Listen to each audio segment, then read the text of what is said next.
राजधानी जयपुर से। राजधानी जयपुर में कांग्रेस का सत्याग्रह शुरू हो चुका है। महात्मा गांधी की फोटो रखकर कांग्रेसी सत्याग्रह कर रहे। जिला कांग्रेस मुख्यालय पर सत्याग्रह कार्यक्रम शाम 5 बजे तक ये सत्याग्रह कार्यक्रम चलाया जाएगा।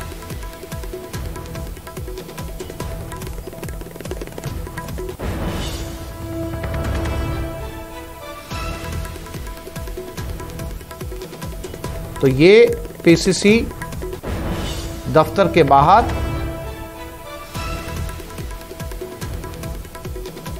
सत्याग्रह, कांग्रेस का सत्याग्रह। और कांग्रेस ये सत्याग्रह इसलिए कर रही है क्योंकि संसद से राहुल गांधी की सदस्यता को समाप्त कर दिया गया है। उसी के विरोध में ये सत्याग्रह किया जा रहा है। 5 बजे तक ये सत्याग्रह चलेगा।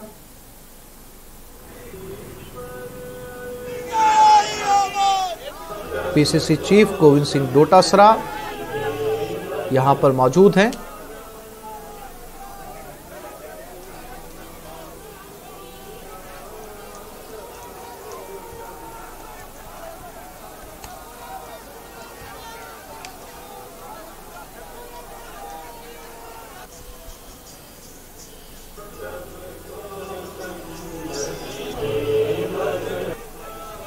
और इसी खबर पर पीसीसी के बाहर हमारे साथी अरबाज अहमद हमारे साथ जुड़ गए हैं। अरबाज, 5 बजे तक सत्याग्रह किया जाएगा। खुद पीसीसी चीफ इस सत्याग्रह को लीड यहां पर कर रहे हैं। क्या कुछ उनका वहां पर कहना है? आगे क्या जो है वो इस विरोध को कैसे प्रदर्शित करेंगे, या फिर आज का ये सत्याग्रह रखा गया है? अरबाज,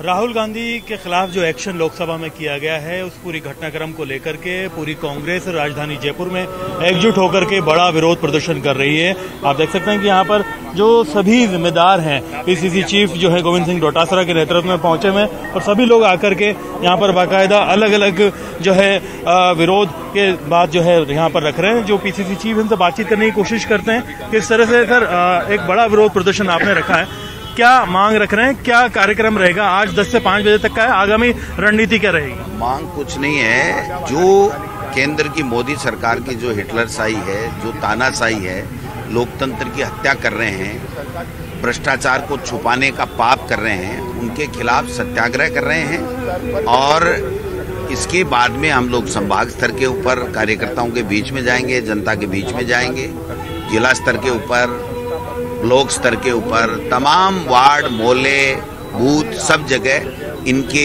पाप को उजागर करेंगे, इनके भ्रष्टाचार को उजागर करेंगे, इनके जो कारनामे हैं, जो लोकतंत्र को कमजोर करने का काम कर रहे हैं। राहुल गांधी जी को बोलने नहीं दे रहे हैं। राहुल गांधी जी जब 20,000 करोड़ रुपए का सहारा लेगी कांग्रेस, उठा रहे हैं अडानी जी और मोदी जी के संबंधों, अदालत का दरवाजा खटखटाया जाएगा। 20,000 करोड़ रुपए किसका है, तो उसके ऊपर लोकसभा को नहीं चलने देना सत्ता पक्ष के द्वारा, और उसके बाद में उनकी लोकसभा की सदस्यता निरस्त कर देना, ये जो षड्यंत्र किया गया है, उसके खिलाफ हम लोग पूरे जनजागरण अभियान चलाएंगे, लोगों के बीच में जाएंगे और 2024 में इनको सत्ता से हटा के रहेंगे। अदालत की भी जो है शरण लेगी कांग्रेस इस पूरे घटनाक्रम? अदालत अपना काम, कानून अपना काम करेगा, जो लेना है वो लेंगे, लेकिन हम लोग जनजागरण करेंगे, लोगों के बीच में जाएंगे। इनके जो हिटलरशाही और जो फासिस्टवादी ताकतें जो कर रही हैं, उनको हम लोग सब जनता को बीच में बताएंगे। जी बिल्कुल, यहाँ पर आप देख सकते हैं कि सभी जो है मंत्री जिम्मेदार मौजूद हैं।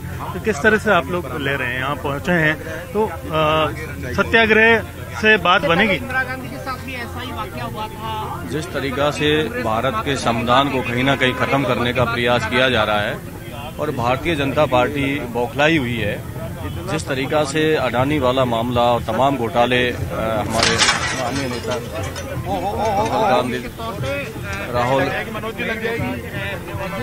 राहुल गांधी जी ने जिस तरीका से मुद्दे उठाए, उनको कहीं ना कहीं भारतीय जनता पार्टी घबराई हुई है। बिल्कुल घबराई हुई है। सर, जो क्या आगे रणनीति रहेगी? पूरा कांग्रेस का जो अमला है राजधानी में एकजुट हुआ है, क्या संदेश दिया जाएगा? रणनीति एक है, कांग्रेस पार्टी पूरे देश में आर पार का संघर्ष करेगी, क्योंकि कांग्रेस देश की आवाज है। राहुल गांधी देश की जनता की आवाज, महंगाई, गरीबी, बेरोजगारी लेकर जो कांग्रेस पार्टी ने देश में आंदोलन खड़ा किया, अडानी घोटाले का जो मुद्दा उठाया, उसके बाद बीजेपी के पेट में दर्द चालू हो गया। बीजेपी ने जो हालात क्रिएट किए हैं, आप ये मानकर चलना, बीजेपी चाहे कुछ भी कर ले, ना देश की जनता चुप होने वाली है, ना कांग्रेस चुप होने वाली है। मुकाबला बराबर से होगा, जबरदस्त होगा। लोकसभा अध्यक्ष का मुझे बहुत दुख कि राजस्थान की धरती के लोग ऐसे नहीं होते। राहुल गांधी को बिना सुने उनको नोटिस देते, बुलाकर बात करते और कहते आपके खिलाफ भी डिसीजन आया है। तो उन्होंने तो लोकसभा ने तो तुरंत निचली कोर्ट के फैसले को मान लिया। तो निचली कोर्ट ने तो 1 महीने के लिए उनको जमानत दे दी और ऊपर की कोर्ट में जाने के लिए उनको टाइम दे दिया। उनके ऊपर तो लागू ही नहीं होता वो फैसला। जब स्टे मिल गया, जमानत दे दी नीचे की कोर्ट ने, तो साबित नहीं हुआ ना अभी तक। आप समझे, 2 साल की सजा कर दी, लेकिन उन्होंने ऊपर की कोर्ट में जाने के लिए फैसला दे दिया। तो लोकसभा अध्यक्ष से ये उम्मीद नहीं। जो काम लोकसभा अध्यक्ष ने किया वो लोकतंत्र का अपमान है। लोकतंत्र को बचाने का काम लोकसभा अध्यक्ष का। लोकसभा अध्यक्ष को तो अपने संसद सदस्य के साथ खड़ा होना चाहिए। तो वो तो खुद ही बीजेपी के कार्यकर्ता बन के काम कर रहे हैं। ऐसा कभी नहीं हुआ जब लोकसभा अध्यक्ष बीजेपी के कार्यकर्ता बन के काम करते हो। और ये आप सुन लेना, पेट्रोल डीजल की महंगाई जबरदस्त है, गैस सिलेंडर की सब्सिडी खत्म हो गई, आम आदमी हर 1 मिनट में 4 लोग आत्महत्या कर रहे हैं। 15 लाख दूंगा, अच्छे दिन लेकर आऊंगा, नोटबंदी के बाद हालात सुधर जाएंगे। कहाँ गए वो नारे? बीजेपी इसलिए ये मुद्दे उठाए जिससे उनसे बीजेपी से कोई ये चर्चा नहीं करे उन्होंने क्या क्या वादे चुनाव से पहले किए थे। और अब अडानी घोटाले ने तो पोल खोल दी। लाख को मतलब 4-5 लाख करोड़ रुपया जनता का डूब गया। अब वो जनता का पैसा दिलाएगा कौन? तो जनता का पैसा दिलाना तो दूर रहा, ये तो अब अपराध बोध से इतने ग्रस्त हो गए कि राहुल गांधी की आवाज को बंद करके देश की आवाज को बंद करना चाहते हैं। तो कांग्रेस डरेगी नहीं, कांग्रेस पीछे नहीं हटेगी। कांग्रेस का कार्यकर्ता एक कार्यकर्ता अपना खून पसीना बहा देगा, लेकिन देश में लोकतंत्र के सम्मान के लिए अडानी घोटाले के विरुद्ध राहुल गांधी के नेतृत्व में संघर्ष करेगा। महंगाई, गरीबी और बेरोजगारी। एक तरफ तो पूरी कांग्रेस चिंतित है कि जिस तरह से जो घटनाक्रम हुआ है तो वो बड़ा निंदनीय है। दूसरी तरफ राहुल गांधी खुद कहते हैं कि मेरे को कोई फर्क नहीं पड़ता, मैं जमीन पर लड़ाई करूंगा और जो कार्रवाई हुई है उससे मैं निराश नहीं हूं, डरा हुआ नहीं। देखिए, राहुल गांधी उस परिवार से है जिसने अपनी दादी को, अपने पिता को खो दिया इस देश के लिए, और उन्होंने कहा है कि मैं डरने वाला नहीं हूं। तो राहुल गांधी डरने वाले नहीं है इसलिए कि राहुल गांधी ने जो भारत जोड़ो यात्रा निकाली है और उससे जो जन समर्थन राहुल गांधी जी को मिला है, न केवल कांग्रेस बल्कि आम युवा, बुजुर्ग, किसान, महिलाएं जो भी है उनका समर्थन मिल रहा है, उससे भारतीय जनता पार्टी बौखला गई। उसको पता था कि ये देश का आने वाला प्रधानमंत्री राहुल गांधी है। पहले ईडी के माध्यम से उनको प्रताड़ित करने का दिल्ली में प्रयास किया गया। सभी कांग्रेस के नेताओं ने, राजस्थान के नेताओं ने, सबने मिलकर वहां पर हमने मुकाबला किया, तब ईडी जाके रुकी। अब फिर इन्होंने जो प्रयास किया है और एक ऐसे वक्तव्य के ऊपर जिस प्रकार का कि ये मोदी जी को ये कह दिया, इस जाति को ये कह दिया, अगर इस प्रकार के वक्तव्य देने पे अगर किसी को निलंबित करने का या सदस्यता समाप्त करने का हो तो ये राजस्थान रहा। इनके बीजेपी के नेताओं के वक्तव्य निकाल के देख लें आप, आधे से ज्यादा इनके नेताओं को कल ही उनकी सदस्यता समाप्त कर देनी चाहिए। इससे ज्यादा गंदे सब काम में लिए उन्होंने। और इनके एमपी जो जीते हुए 25, उनका पार्लियामेंट में रिकॉर्ड उठा के निकले दीजिए, क्या क्या कहा उन्होंने, नहीं कहा हमारे नेताओं के लिए उन्होंने, इनके प्रवक्ताओं ने क्या क्या नहीं कहा, उस पर जा नहीं रहे। और राहुल गांधी जी ने इस प्रकार की बात करी, उसके बाद जा रहे। इसका नतीजा, इसका खामियाजा इनको भुगतना पड़ेगा। ये सोच भी नहीं सकते कि इस प्रकार का काम हमने करके जो दिया है उसका परिणाम आने वाले दिनों में मिलेगा।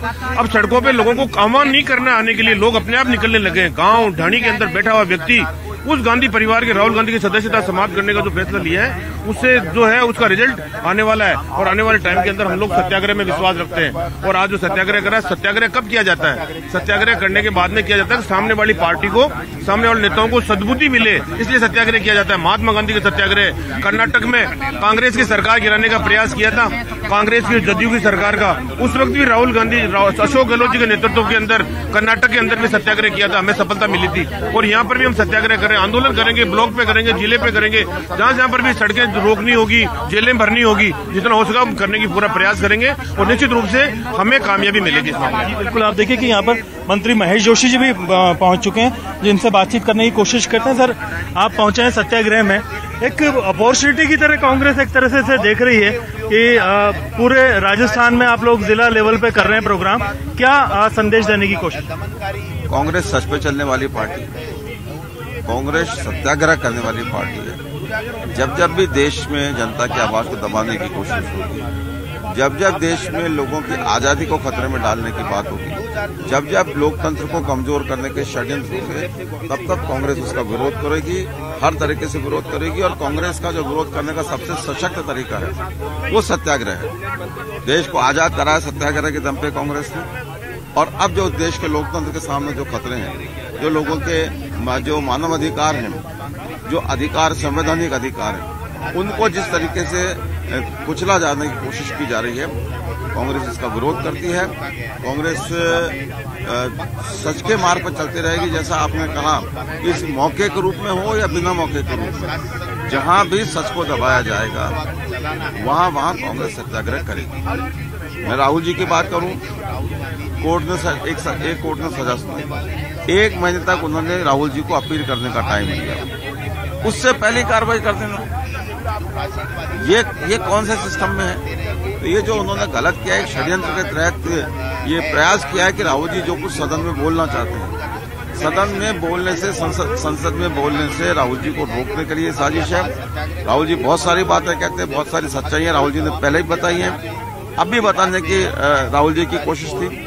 उस कोशिश को वो कोशिश कामयाब नहीं हो सके, इसलिए उन्होंने ये रचा है। तो आप बताइए, आज तक प्रधानमंत्री जी ने या उनकी पार्टी ने ये नहीं बोला नीरव मोदी चोर है कि नहीं है, किसी ने ये नहीं बोला ललित मोदी चोर है कि नहीं है, किसी ने ये नहीं बोला कि राफेल में क्या हुआ, किसी ने ये नहीं बोला महंगाई के खिलाफ क्या कर रहे हैं, किसी ने ये नहीं बोला कि बेरोजगारी का जो रोजगार देने का बेरोजगारों के लिए उन्होंने वादा किया था, उस वादे का क्या कर रहे हैं। किसी ने आज तक उनके ये नहीं बोला कि पेट्रोल डीजल की जो कीमतें हैं अंतर्राष्ट्रीय बाजार में खूब कम हो गए, उसके बावजूद ये पेट्रोल डीजल की कीमतें कम क्यों नहीं हो पा रही हैं। किसी ने ये नहीं बोला कि रुपये का लगातार अवमूल्यन क्यों हो रहा है। जब कांग्रेस की यूपीए की गवर्नमेंट थी, तब प्रधानमंत्री जी को उम्र के साथ दौड़ की बात रुपये को लेकर वो करते थे, रुपये के मूल्य को लेकर। अब क्या स्थिति हो गई है? इन सब मुद्दों से कैसे ध्यान हटाया जाए, कैसे जनता का ध्यान भटकाया जाए, इसलिए इस तरीके की कोशिश की जा रही है। जनता सब कुछ देख रही है, समझ रही है, और कांग्रेस का अपना स्टैंड है कि हम सत्य से कभी डिगे नहीं और आगे भी सत्य से कभी डिगेंगे नहीं। कितना आप राजस्थान की राजनीति पर असर मानते हैं इस बयान के बाद में, क्योंकि कांग्रेस एक तरह से पूरी चुनाव मोड में आ गई है और अब जमीनी लड़ाई की तैयारी में है? कांग्रेस जब हम तो ये मानते हैं, कांग्रेस ये मानती है, जिस दिन जनता हमें जनादेश देकर सरकार बनाने को का अधिकार देती है, सरकार बनने के साथ ही हमारी तैयारी ये रहती है कि हम अपने चुनाव घोषणा पत्र में जो वादे किए हैं उनको पूरा करें, हम जनता की अपेक्षाओं को पूरा करें, जनता को राहत दें। जो अभी 2023 का बजट जो स्पष्ट रूप से मुख्यमंत्री जी ने बचत, राहत और बढ़त इस कंसेप्ट के साथ पेश किया, ये कांग्रेस का कंसेप्ट चला आ रहा है। इस कंसेप्ट के हिसाब से कांग्रेस आगे बढ़ रही है। हम अच्छे काम करेंगे तो निश्चित रूप से चुनाव में लाभ मिलेगा। आप इसको चुनावी मोड़ कहें या कुछ कहें, लेकिन अब जो मुद्दा सामने आया है, ये मुद्दा अपने आप में पूरे देश में मुद्दा है और लोकतंत्र के सामने प्रश्न खड़े कर दिए हैं। मैं ये कहना चाहता हूँ, सूरज के सामने बादल तो लाए जा सकते हैं, लेकिन सूरज को स्थायी रूप से नहीं छिपाया जा सकता। लोकतंत्र के सामने खतरे तो खड़े किए जा सकते हैं, लोकतंत्र में भ्रम की स्थिति बनाई जा सकती है, लेकिन ये लोकतंत्र हमारे देश का, जो अम्बेडकर साहब का, पंडित जवाहरलाल नेहरू का दिया हुआ लोकतंत्र है, इस लोकतंत्र को खत्म नहीं किया जा सकता।